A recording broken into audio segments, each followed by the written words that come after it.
So we're here with Dan Conroy, the mastermind teacher, coach, mentor, speed reader, the whole brain learning expert of the Western Hemisphere, the man I've known for 45 years, the best man at my wedding. And he's going to teach us about his website. What's the website called? www.mrconroy.com. Okay, cool. And we have a wonderful friend here, Pam, and she's going to hear a story from Dan about food for thought. If you shrank the world to a village of 100 people, what would you have in those 100 people? I adapted it. I got an email in 2001, and then I adapted it further for 2012. So if you shrink all the world's population to precisely 100 people, with all existing human ratios remaining the same, this is what it would look like. There would be 57 Asians, 21 Europeans, 14 from the Western Hemisphere, that's North and South America, and 8 Africans.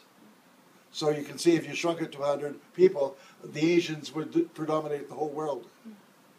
Out of these 100 people, 52 would be female, 48 would be male, 70 would be non-white, 30 would be white, 70 would be non-Christian, 30 would be Christian, 89 would be heterosexual, 11 would be homosexual.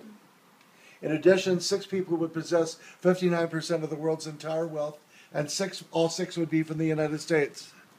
80 would live in substandard housing, 70 would be unable to read, 50 would suffer from malnutrition, 1 would be near death, 1 would be near birth, and yes, only 1 would have a college education, and only 1 would own a computer. When one considers our world from such a compressed perspective, the need of acceptance, understanding, and education becomes glaringly important.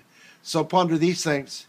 If you woke up this morning with more health and illness, you are more blessed than the million who will not even survive this week. If you have never experienced the danger of battle, the loneliness of imprisonment, the agony of torture, or the pangs of starvation, you're ahead of 500 million people in the world today. If you can attend a church meeting without fear of harassment, arrest, torture, or death, you are more blessed than 3 billion people in the world. If you have food in the refrigerator, clothes on your back, a roof overhead, and a place to sleep, you're richer than 75% of the people in the world. If you have money in the bank, in your wallet, and spare change in a dish someplace, you're among the top 8% of the world's wealthy. If your parents are still alive and still married, you are very rare, even in the United States and Canada. If you can read this message, you received a double blessing. Someone was thinking of you, and there are over 2 billion people in the world that cannot read at all. Someone once said, what goes around comes around.